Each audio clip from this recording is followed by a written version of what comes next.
لہذا وہ دور آ کر رہے گا، اس میں کسی بھی بندے مومن کے لیے کسی شک و شبے کی کوئی گنجائش نہیں۔ اگلی حدیث اگلی سنیے، اب جب یہ دور آئے گا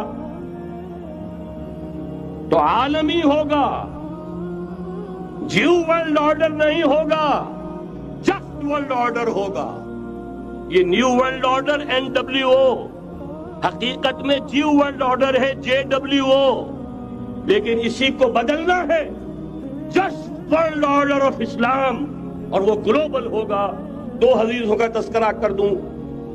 حضرت ثوبان حضور کے ایک آزاد شدہ غلام تھے، وہ روایت کرتے ہیں، مسلم شریف کی روایت ہے، یہ صحیحین میں فرماتے ہیں کہ حضور نے ارشاد فرمایا، ان اللہ زوالی الارض فرأیت مشارقها ومغاربها وَإِنَّ أُمَّتِي سَيَبْلُغُ مُلْكُهَا مَا زُوِيَ لِي مِنْهَا، رواہ مسلم رحمہ اللہ۔ حضور فرماتے ہیں اللہ تعالیٰ نے میرے لیے پوری زمین کو لپیٹ دیا، یہاں تک کہ میں نے اس کے سارے مشرق دیکھ لیے، سارے مغرب دیکھ لیے، اور سن لو مجھ سے، ٹیک اٹ فرام می، میری امت کی حکومت ان تمام علاقوں پر قائم ہو کر رہے گی جو مجھے زمین کو لپیٹ کر اور سکیڑ کر دکھا دیے گئے۔ گلوبل ہوگی کہ نہیں؟ دوسری حدیث سنیے، یہ پھر مسند احمد ابن حنبل کی ہے۔ حضرت مقداد ابن اسود رضی اللہ تعالی عنہ فرماتے ہیں، حضور نے فرمایا، لا يبقى على ظهر الارض بيت وبر ولا مدر الا ادخله الله كلمة الاسلام بعز عزيز وذل ذليل، اما يعزهم الله فيجعلهم من اهلها او يذلهم فيدونون لها۔ یہ ہے حدیث مسند احمد ابن حنبل کی۔ اور حضرت مقداد فرماتے پھر میں نے کہا اچھا تب تو ہو جائے گی وہی بات، وَيَكُونَ الدِّينُ كُلُّهُ لِلَّهِ، دین کل کا کل اللہ کے لیے ہو جائے گا۔ حدیث کا ترجمہ یہ ہے کہ حضور نے فرمایا روئے زمین پر نہ کوئی اینٹ گارے کا بنا ہوا گھر رہے گا، نہ کوئی اونٹ کے بالوں کے بنے ہوئے کمبلوں کا خیمہ رہے گا جس میں اللہ تعالیٰ کلمہ اسلام کو داخل نہ کر دے۔ لیکن یہ داخلہ دو طریقے سے ہوگا، بعز عزیز و ذل ذلیل، یا صاحب عزت کے اعزاز کے ساتھ، یا کسی مغلوب کی مغلوبیت کے ساتھ، یعنی یا تو اللہ تعالیٰ ان کا اعزاز فرمائے گا اور وہ کلمہ اسلام کے خود قائل ہو جائیں گے۔ جب گھر والا خیمے والا اسلام لے آئے گا تو اسلام اس کے گھر میں داخل ہوگا، اس کو بھی عزت نصیب ہوگی۔ وَلِلَّهِ الْعِزَّةُ وَلِرَسُولِهِ وَلِلْمُؤْمِنِينَ، عزت و حق ہے اللہ کا، اس کے رسول کا اور اہل ایمان کا۔ اور اگر وہ اسلام قبول نہیں کرے گا تو یؤتُ الْجِزْیَةَ عَنْ یَدٍ وَهُمْ صَاغِرُونَ، چھوٹے ہو کر رہنا پڑے گا، جزیہ دینا ہوگا، اسلام کی بالادستی قبول کرنی ہوگی۔ بتائیے اس کے بعد بھی کوئی شک ہے؟ یہ ہے آسمانی نقشہ۔ یہ اللہ فرما رہے ہیں واللہ متم نورہ وَيَأْبَى اللَّهُ إِلَّا يُتِمَّ نُورَهُ لِيُظْهِرَهُ عَلَى الدِّينِ كُلِّهِ وَلَوْ كَرِهَ الْمُشْرِكُونَ، یہ اللہ کا فیصلہ ہے۔ ادھر یریدون لیطفئوا ہے، یہ زمینی نقشہ ہے۔ اب شکل کیا ہے؟ اب میں آپ سے عرض کر دوں کہ ان دونوں کے مابین جو خلا نظر آ رہا ہے، کوئی شخص یقین کے ساتھ نہیں کہہ سکتا کہ اب حالات کا کیا رخ ہوگا، اس لیے کہ ظاہر بات ہے قرآن مجید میں مستقبل کے بارے میں خود حضور سے کہلوایا گیا، وَإِنْ أَدْرِي أَقَرِيبٌ أَمْ بَعِيدٌ مَا تُوعَدُونَ، لوگوں مجھے معلوم نہیں ہے کہ جس بات کی تمہیں خبر دی جا رہی ہے وہ قریب آ چکا ہے یا دور ہے۔ وَإِنْ أَدْرِي لَعَلَّهُ فِتْنَةٌ لَكُمْ وَمَتَاعٌ إِلَىٰ حِينٍ، اور میں نہیں جانتا، ہو سکتا ہے اللہ کچھ اور مہلت دے دے تمہیں، اور کچھ اور آزمائش جو ہے اس کے لیے تمہارے لیے کوئی اور مہلت عطا فرما دے، ہو سکتا ہے۔ تو میں بھی کسی دعوے سے نہیں کہہ رہا، لیکن دو امکانات ہیں۔ امکان نمبر ایک کیا ہے؟ ابھی عالم اسلام کا ایک سالڈ بلاک ہے جو یہودی ورلڈ آرڈر کی نگاہوں میں کھٹک رہا ہے۔ میں کھٹکتا ہوں دل یزداں میں کانٹے کی طرح۔ اگرچہ ان کی اسٹریٹجی کیا ہے، ایک ایک کر کے ان کے حصے بکھرے کر کے دیا 5 کروڑ۔ ابھی وہ بلاک کون سا ہے؟ ایران ہے، افغانستان ہے، پاکستان ہے اور روسی ترکستان سے آزاد ہونے والی جو ریاستیں ہیں، یہ ایک سالڈ بلاک۔ یہ عجمی مسلمان عربی نہیں، عربی گئے، یہ نوٹ کر لیجئے، اس لیے کہ عربوں کو اللہ نے فضیلت دی تھی، محمد ان میں سے تھے صلی اللہ علیہ وسلم، یہ رتبہ بلند ملا جن کو مل گیا۔ لیکن ساتھ ہی اللہ نے دھمکی بھی دے دی تھی سورہ محمد میں، ان تتولوا یستبدل قوما غیرکم، اگر تم پیٹھ دکھا دو گے اس مشن کو جو ہم نے تمہارے حوالے کیا ہے، تمہیں ہٹائیں گے، کسی اور کو لے آئیں گے۔ اور یہ بات ہو چکی ہے 13ویں صدی عیسوی میں، 1258 میں جب سقوط بغداد ہوا ہے، عربوں کے ہاتھ سے عالم اسلام کی قیادت چھین لی گئی، معذور کر دی گئی۔ اس کے بعد قیادت کن کے ہاتھوں میں آئی؟ ترکوں کے ہاتھ، ترکان تیموری ہندوستان میں، ترکان صفوی ایران میں، ترکان سلجوقی مڈل ایسٹ میں، اور ترکان عثمانی کا تو کہنا ہی کیا ہے، وہ ایشیا مائنر سے چل کر، آپ کو معلوم ہے کہ مشرقی یورپ کا کتنا بڑا علاقہ، دی گریٹ آٹومان امپائر اس صدی کے آغاز تک قائم تھی۔ اس صدی میں عجیب عجیب معجزے ہوئے ہیں۔ گریٹ آٹومان امپائر جو 3 بر اعظموں پر محیط، نام و نشان ختم۔ دی گریٹ USSR، نام و نشان ختم۔ اب تو روس صاحب ایک ملک کی حیثیت سے رہ گئے۔ یہ اس صدی میں 2 اور وقت نہیں ہے میں اور آپ کو کیا بتاؤں، اس صدی میں تو بڑے بڑے عجیب عجوبے ہوئے ہیں، بڑی بڑی 2 عظیم جنگیں ہو چکی ہیں، تیسری جو ہے سر پر کھڑی ہے، دور نہیں ہے، جس کو حدیث میں کہا گیا ہے الملحمۃ العظمیٰ، تاریخ انسانی کی عظیم ترین جنگ، اور وہی صلیبی جنگ جس کا آغاز بوسنیا سے ہو چکا ہے۔ بہرحال اس وقت جو میں کہہ رہا تھا، ورنہ میرے پاس تو یعنی یہ کہ درد دل کہنے کے لیے وقت نہیں ہے، مجھے اپنی بات کو محدود کرنا پڑ رہا ہے، لیکن میں اب آ رہا ہوں اصل موضوع کی طرف، کہ ایک امکان تو یہ ہے کہ اس بلاک میں اسلام کا احیاء ہو، اور اس کے لیے کچھ نویدیں بھی موجود ہیں احادیث نبویہ میں۔ وہ تو آپ نے سنا ہوگا اقبال کا شعر، میرے عرب کو آئی ٹھنڈی ہوا جہاں سے، میرا وطن وہی ہے، میرا وطن وہی ہے۔ حدیث میں آتا ہے یخرج الناس من المشرق یؤتون للمہدی یعنی سلطانہ، مشرق سے فوجیں نکلیں گی یہ جو کہ مہدی کی حکومت قائم کریں گی۔ یہ مہدی اہل تشیع کے مہدی اور ہیں، ہمارے مہدی اور ہیں۔ اہل تشیع کے عقیدے کے مطابق ان کے بارے میں امام جو روپوش ہو گئے تھے وہ امام مہدی ہے، وہ ظاہر ہو جائیں گے، ابھی امام غائب ہیں پھر وہ ظاہر ہو جائیں گے۔ ہمارے نزدیک یہ مہدی پیدا ہوں گے یا ہو چکے ہوں، اور یہ ہوں گے حضرت فاطمہ کی نسل ہی سے رضی اللہ تعالی عنہا، لیکن عالم عرب کے اندر پھر ایک طاقت بن کر ابھریں گے، باطل کی قوتوں کے خلاف جہاد کریں گے، لیکن ان کو مدد آئے گی 2 طرف سے۔ ایک زمینی مدد آئے گی مشرق سے، ایک آسمانی مدد آئے گی، عیسیٰ ابن مریم کا نزول، حضرت مسیح علیہ السلام جو زندہ آسمان پر اٹھائے گئے تھے نازل ہوں گے، اور در حقیقت ان 2 مددوں کے نتیجے میں پھر یہود کا قلع قمع ہوگا، اور یہی گریٹر اسرائیل ان کا گریٹر گریو یارڈ بن کر رہے گا، عظیم تر قبرستان بن کر رہے گا۔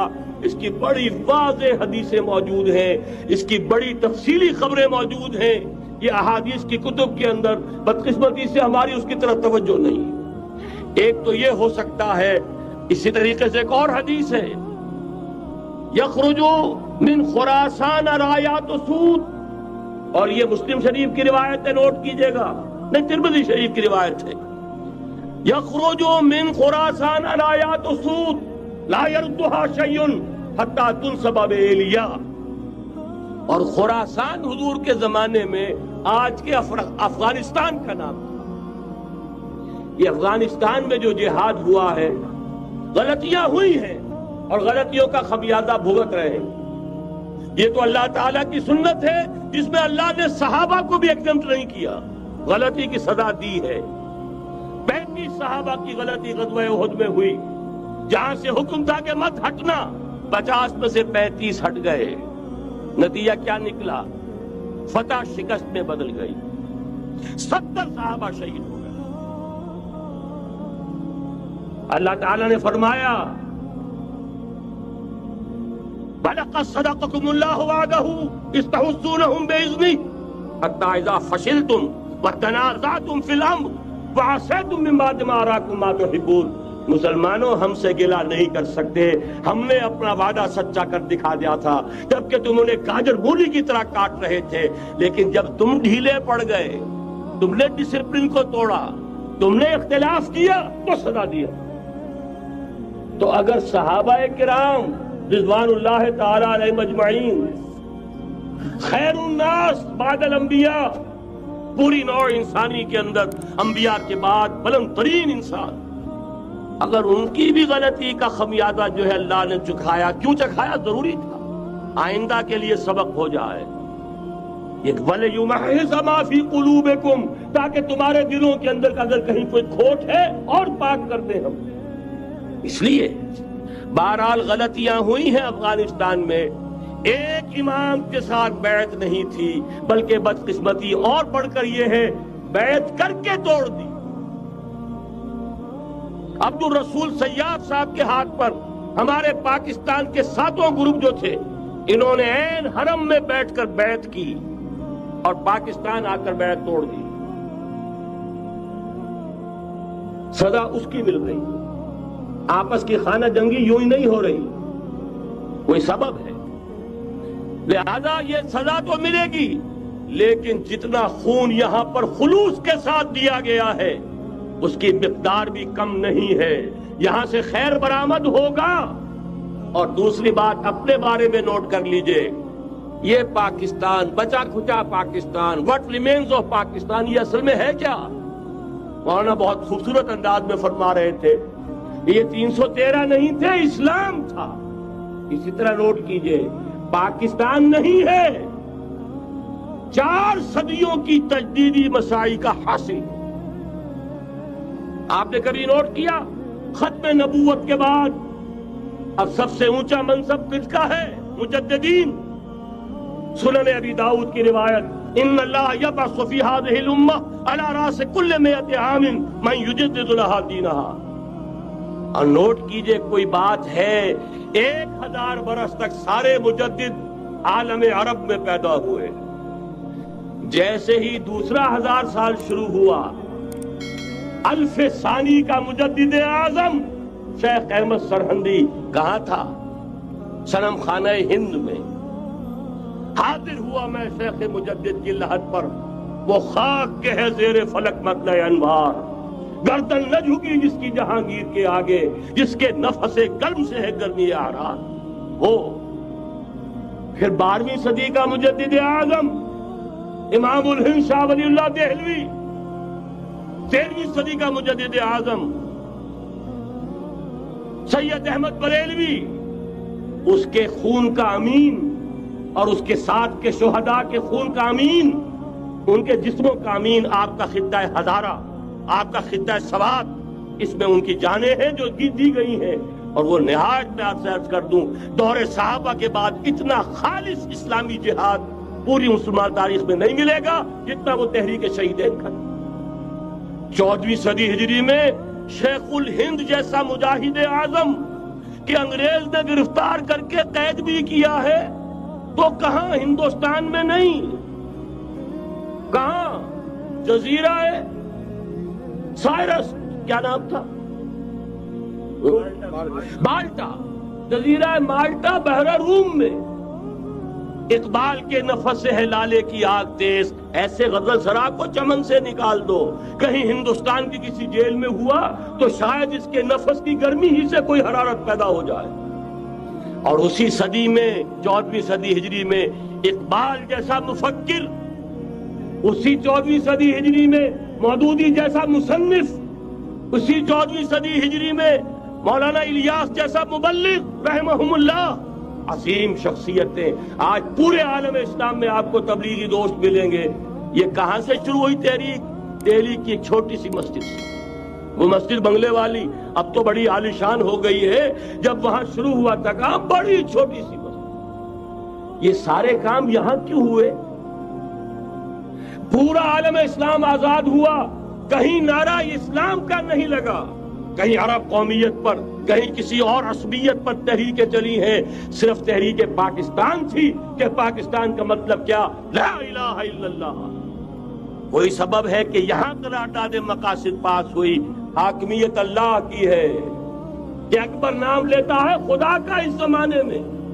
یہ سارا ماضی سامنے رکھیے اور حضور کی دی ہوئی پیشین گوئیوں کا مستقبل سامنے رکھیے، ان دونوں سے ثابت ہوتا ہے اس خطہ ارضی سے کچھ ہونا ہے۔ اگرچہ بھٹکے ہوئے ہیں لیکن کبھی بھولی ہوئی منزل بھی یاد آتی ہے راہی کو، اور بھٹکے ہوئے آہو کو پھر سوئے حرم لے چل۔ اس کی ضرورت ہے مسلمان کو پھر اس کا مقصد یاد دلایا جائے۔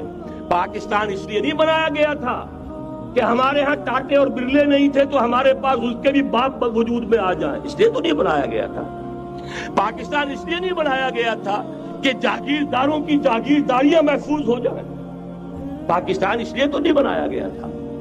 اور یہ کہ نمازیں اور مسجدیں تعمیر ہو جائیں، مسجدیں تو امریکہ میں تعمیر ہو رہی ہیں، عالی شان سے عالی شان، اس لیے پاکستان نہیں بنا تھا۔ آج بھی مسلمان، میں معذرت سے عرض کر رہا ہوں مولانا سے، آج بھی بھارتی مسلمان کی ایوریج نمازی ہونے کے اعتبار سے پاکستانی مسلمان سے کہیں بہتر۔ آج بھی برقع نظر آ جائے گا تو ہندوستان میں نظر آ جائے گا۔ میں نے اپنی آنکھوں سے دیکھا چند سال پہلے، جب مکہ مسجد حیدرآباد دکن میں 3 دن مسلسل میری تقریریں ہوئی ہیں، 10,000 مرد اور 5,000 خواتین، اور ان میں سے کوئی بغیر برقعے کے نہیں تھی۔ ایک سیلاب نظر آ رہا تھا برقعوں کا کہ جب جلسہ ختم ہوا ہے رات کے 12 بجے 3 دن تک متواتر۔ یہاں کہاں نظر آئے گا برقع آپ کو؟ یہاں تو جس کے پاس 2 پیسے ہو گئے اس نے سب سے پہلے برقع اتار کے پھینک دیا۔ معلوم اچھی طرح سمجھ لیجئے، یہ چیزیں تو وہاں زیادہ ہیں یہاں کی نسبت۔ اصل ضرورت تھی کہ یہاں اس نظام کو قائم کیا جائے، وہ نظام عدل اجتماعی، وہ جس میں حریت ہو، جس میں عام آدمی بھی خلیفہ وقت کو ٹوک سکے۔ یہ کرتا کیسے بن گیا؟ ایک خاتون بھی کھڑی ہو کر دامن پکڑ لے، عمر تمہیں کیا حق ہے کہ ہمارے مہر کے اوپر پابندی لگا رہے ہو، جبکہ اللہ نے نہیں لگائی۔ اللہ قرآن میں قنطارہ کا لفظ استعمال کر رہا ہے۔ ڈھیروں سونا دے دے کوئی شخص اپنی بیوی کو مہر کے اندر، طلاق دیتے وقت اس میں سے کچھ نہیں لے سکتا۔ آپ کون ہوتے ہمارے حق کے اوپر پابندی لگانے والے؟ اور عمر نے کہا، آج ایک بڑھیا نے وہ اب عمر کو دین سکھایا، آرڈیننس واپس۔ حضرت سعد بن ابی وقاص رضی اللہ تعالی عنہ جو فاتح ایران تھے، وہ گورنر ایسے ہی نہیں بن گئے تھے ریوڑیاں بٹی ہو اور گورنر ہی مل گئی ہو، وہ تو خود فاتح تھے ایران کے، اس لیے گورنر تھے۔ صرف ایک پرچہ پہنچا ہے بارگاہ خلافت میں، حضرت عمر فاروق کے پاس انفارمیشن آئی، سعد نے اپنے گھر کے باہر ڈیوڑی بنا لی ہے اور ایک دربان کھڑا کر دیا ہے۔ حضرت بلال کو بھیجا ہے رقعہ دے کر، اور یہ حکم تھا کہ بلال پہلے تو جاتے ہی ڈیوڑی میں آگ لگا دینا، پھر یہ رقعہ دینا میرا۔ اور رقعے میں لکھا ہوا تھا، اے سعد، لوگوں کو ان کی ماں نے آزاد جانا تھا، تم نے انہیں اپنا غلام کب سے بنا لیا ہے؟ یہ دربان کھڑے کر دیے اپنے آگے۔ وہ حریت، وہ مساوات کہ جا رہا ہو خلیفہ وقت اور چارج لینے جا رہا ہے بیت المقدس کا، کوئی ذاتی علاج کے لیے نہیں جا رہا، سیر و سیاحت کے لیے نہیں جا رہا، چارج لینے کے لیے بالکل سرکاری وزٹ ہے، آفیشل وزٹ ہے، اسٹیٹ وزٹ ہے۔ اور حال کیا ہے؟ 700 میل کا فاصلہ طے کرنا اور ایک اونٹنی، کوئی انٹوریج نہیں، کوئی خدم و حشم نہیں، کوئی جمبو جٹ بھرے ہوئے نہیں، کچھ نہیں، ایک اونٹنی، ایک خادم۔ اس ایک اونٹنی پر چونکہ راستے کا راشن بھی ہے لہذا 2 آدمی نہیں بیٹھ سکتے، ایک بیٹھ سکتا ہے۔ ایک منزل، خلیفہ وقت بیٹھا ہوا ہے اوپر اور خادم نکیل پکڑ کر چل رہا ہے، اگلی منزل خادم اوپر بیٹھا ہے اور خلیفہ وقت عمر بن الخطاب رضی اللہ تعالی عنہ، اور وہ آگے آگے نکیل پکڑ کر چل رہے ہیں۔ یہ نظام چاہیے آج نوع انسانی کو۔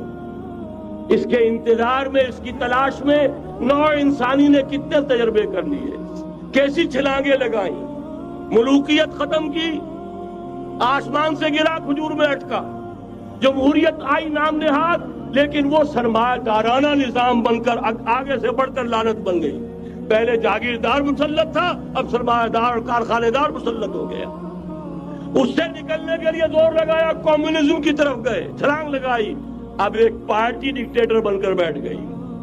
انسان رست از یک بنتا افتاد در بندے دیگر، ایک چیز سے غلامی سے نجات پاتا ہے، دوسری میں پھنس جاتا ہے۔ اور کیوں؟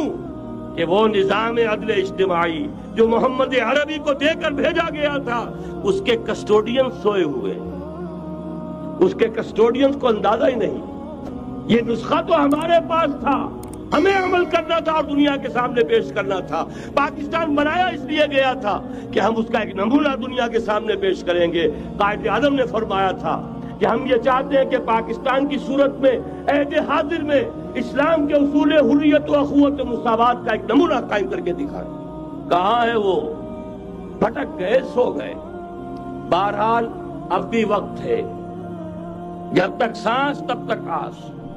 میرے عزیز نے تو ڈرایا ہے اور صحیح ڈرایا ہے۔ اللہ تعالیٰ نے 25 برس انتظار کیا تھا، پہلے عذاب کا کوڑا پھر مارا ہماری پیٹھ پر۔ وَلَنُذِيقَنَّهُم مِّنَ الْعَذَابِ الْأَدْنَىٰ دُونَ الْعَذَابِ الْأَكْبَرِ، بڑے عذاب سے پہلے چھوٹا عذاب کا مزہ چکھائیں گے۔ لَعَلَّهُمْ يَرْجِعُونَ، شاید کہ لوٹ آئیں۔ وہ ہم سے 1000 میل کے فاصلے پر ہوا تھا، اگرچہ 93,000 ہمارا کڑیل جوان، جن میں غالباً 43,000 فوجی، اور یہ کہ تقریباً اتنی تعداد میں جو غیر فوجی تھے، وہ اس ہندو کے غلام بنے، قیدی بنے، جن پر 800 برس تک، کہیں 600 برس تک، کہیں 1000 برس تک حکومت کی تھی۔ اتنی بڑی شکست کا کلنک کا ٹیکا ہماری پیٹھ پر پڑا۔ پہلے عذاب کا کوڑا آ گیا تھا، 25 برس ہو گئے تھے، قمری حساب سے نوٹ کر لیجئے۔ یہ نہ سمجھئے 24.25 برس ہوئے تھے، 24.25 برس قمری حساب سے 25 برس تھے۔ اور اب نوٹ کر لیجئے اگلے 25 برس کے پورے ہونے میں اگلے رمضان کی 27 تاریخ تک صرف مہلت ہے۔ نصف صدی پوری ہوا چاہتی، کوئی عجب نہیں اور عذاب الادنیٰ سے بعد ہم جاگے نہیں، ہوش میں نہیں آئے۔ کوئی عجب نہیں کہ بڑے عذاب کا کوڑا ہماری پیٹھوں پر برس جائے۔ لیکن مجھے یہ یقین ہے، نوٹ کر لیجئے، اگر یہ دوسرا امکان ہو گیا، خدا نہ خواستہ اللہ کے عذاب کا کوڑا ہماری پیٹھ پر برسا، مجھے یقین ہے اللہ ہندوؤں کو مسلمان بننے کی توفیق دے گا، لیکن اسلام کا بول بالا اسی خطے سے ہو۔ تاریخ میں یہ ہو چکا ہے آیا فتنہ تاتار کے افسانے سے، پاسباں مل گئے کعبے کو صنم خانے سے۔ تاتاریوں کے ہاتھوں کروڑوں مسلمان قتل ہوئے، لیکن اسلام نے تاتاریوں کو فتح کر لیا، اور پھر اسلام کا مسلمانوں کا دوسرا دور عروج انہی تاتاریوں کی مختلف شاخوں کے تحت ہوا۔ وہ تاتاری ہی تو تھے، وہ سارے ہورس، ٹرکش ہورس، ترکان تیموری، ترکان صفوی، ترکان سلجوقی، ترکان عثمانی، وہی تو سٹاک تو وہی ہے آیا فتنہ تاتار کے افسانے سے، پاسباں مل گئے کعبے کو صنم خانے سے، نیکی کا حکم دیتے ہیں، بدی سے روکتے ہیں۔ اس کا ذرا کانورس بھی دیکھ لیجئے۔ یہ کانورس کا لفظ شاید میری عمر کے لوگوں کو یاد آیا ہو، جنہوں نے انگریزی میں میٹرک میں جیومیٹری پڑھی تھی۔ ہر تھیورم کا ایک کانورس ہوتا تھا، ایک نظریہ ہے، ایک اس کا عکس ہے، تو اس کا بھی ایک عکس ہے۔ منافقین کی شان بیان ہوئی ہے، کیفیت منافقین، اسی سورہ توبہ کی آیت نمبر 67 میں۔ المنافقون والمنافقات بعضهم من بعض یامرون بالمنکر وینہون عن المعروف۔ لفظ دونوں یہاں بھی آ گئے۔ یہ منافق مرد اور منافق عورتیں، یہ ایک دوسرے میں سے ہیں، یہ ایک دوسرے کے ساتھی ہیں، پشت پناہ ہیں، مددگار ہیں۔ وہ کیا کرتے ہیں؟ وہ نیکی سے روکتے ہیں اور بدی کا حکم دیتے ہیں۔ یہاں میں ذرا ایک حدیث بھی آپ کو سنا دوں۔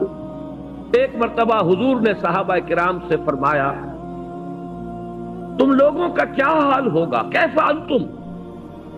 اذ لا تأمرون بالمعروف ولا تنہون عن المنکر. کیا حال ہو جائے گا مسلمانوں تمہارا جب تم نیکی کا حکم دینا چھوڑ دو گے اور بدی سے روکنا چھوڑ دو گے. صحابہ حیران ہوئے، ان کے لیے تو یہ ناقابل قیاس، ناقابل گمان بات. انہوں نے کہا اوا کائن ذالک یا رسول اللہ.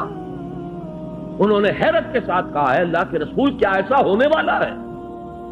آپ نے فرمایا بل اشد من ذالک سیکون. تم اسی پر حیران ہو رہے ہو میرے صحابہ، اس سے بھی زیادہ شدید کیفیت پیدا ہو جائے. اب وہ حیران ہوئے وہ کیا ہوگی؟ فرمایا تامرون بالمنکر وتنہون عن المعروف. وہ دور بھی آ جائے گا کہ تم منکر کا حکم دو گے اور بدی کا حکم دو گے اور نیکی سے روکو. یہ وہ شان ہے منافقین کی کیفیت. گویا کہ حضور نے فرمایا ایک وقت آئے گا میری امت میں یہ نفاق عام ہو جائے. آج آپ کا معاشرہ وہی ہے.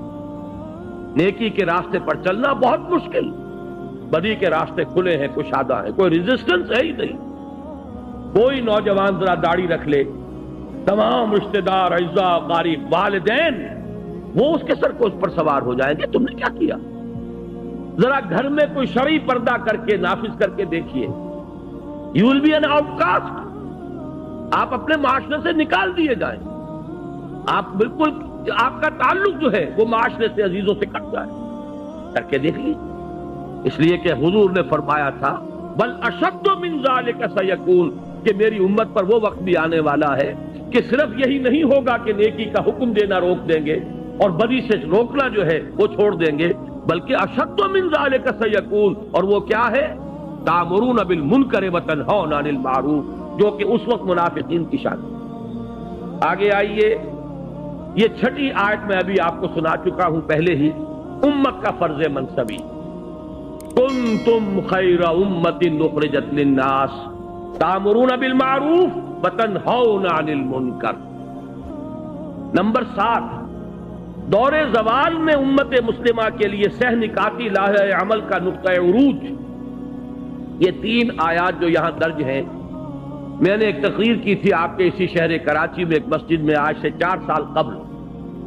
اس پر مفصل خطاب ان 3 آیات کی روشنی میں ایک لائحہ عمل کیا کریں اس حال میں، کس طریقے سے صورتحال تبدیل ہو. قرآن مجید تو ہمیشہ کے لیے ہدایت اور رہنمائی ہے. اس نے اس دور کے لیے بھی ہدایت دی ہے، بعد والے دور کے لیے بھی ہدایت دی.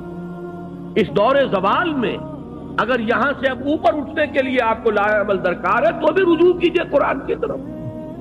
قرآن مجید نے ان 3 آیات میں سورہ آل عمران کی آیات 102، 103، 104 ایک سہ نکاتی لائحہ عمل دیا ہے، جس میں آخری بات وہ ہے جو ابھی میں نے آیت آپ کو سنائی تھی، وَلْتَكُمْ مِنْكُمْ أُمَّةٌ يَدْعُونَ إِلَى الْخَيْرِ وَيَأْمُرُونَ بِالْمَعْرُوفِ وَيَنْهَوْنَ عَنِ الْمُنْكَرِ وَأُولَئِكَ هُمُ الْمُفْلِحُونَ. پہلا نقطہ یہ ہے کہ ہر شخص تقوی اختیار کرے. دوسرا نقطہ یہ ہے کہ مل جل کر بنیان مرصوص بنو، قرآن مجید کی رسی کو مضبوطی سے تھام لو، اللہ کی رسی، وَاعْتَصِمُوا بِحَبْلِ اللَّهِ جَمِيعًا. اور تیسرا نقطہ ضربہ سلام کیا ہے اس کا؟ وَلْتَكُمْ مِنْكُمْ أُمَّةٌ يَدْعُونَ إِلَى الْخَيْرِ وَيَأْمُرُونَ بِالْمَعْرُوفِ وَيَنْهَوْنَ عَنِ الْمُنْكَرِ وَأُولَئِكَ هُمُ الْمُفْلِحُونَ. تم میں سے ایک جماعت تو ایسی قائم ہونی چاہیے جو یہی 3 کام کرے اور کوئی کام نہ کرے. میں یہاں پر عرض کر دوں کہ واقعہ یہ ہے کہ آج وہ بعد میں تفصیل سے گفتگو ہوگی، ہماری دینی جماعتیں بھی اپنے اصل ہدف سے ہٹ چکی. اس وَلْتَكُمْ مِنْكُمْ أُمَّةٌ اس کے کرنے کے صرف 3 کام قرآن نے بتائے: خیر کی طرف دعوت، نیکی کا حکم، بدی سے روکنا. یہ پاور پالیٹکس میں اپنے آپ کو ملوث کر لینا، کبھی کسی کا پاسنگ بن جانا، کبھی کسی کا ضمیمہ بن جانا، ادھر سے ادھر جو سیاسی اعتبار سے لڑکتے رہے ہیں، یہ در حقیقت اپنے اصل ہدف سے ہٹ جانے کی بنا پر وہ تیر نیم کش جس کا نہ ہو کوئی ہدف. اپنے اصل ہدف سے، ہمارے یہ جو لائحہ عمل کا جو ہدف ہے اس سے ہٹ چکے ہیں. بہرحال اس کے ضمن میں عرض کر دوں کہ وہ جو میں نے تقریر کی تھی، وہ بھائی جمیل الرحمان صاحب، اللہ تعالیٰ انہیں صحت بھی دے اور عمر بھی دے، انہوں نے میری کتنی ہی تقریریں ہیں، بڑا مشقت طلب کام ہے یہ ٹیپ سے اتارنا، اور یہ کر رہے ہیں. کم سے کم میں سمجھتا ہوں کہ 15 برس ہو گئے ہیں انہیں یہ کام کرتے ہوئے. میری بہت سی تقریریں ایسی ہیں جو انہی کے ذریعے سے وہ کتابی شکل میں آئیں. اسی کراچی میں میں نے ایک تقریر کی تھی اسی آیت کے حوالے سے جو ابھی سورہ اعراف کی ہم نے پڑھی ہے. اس میں اہل ایمان کے بارے میں فرمایا کہ وہ لوگ کیا کریں گے. فالذین آمنوا بہ وعزروہ ونصروہ واتبعوا النور الذی انزل معہ اولئک هم المفلحون.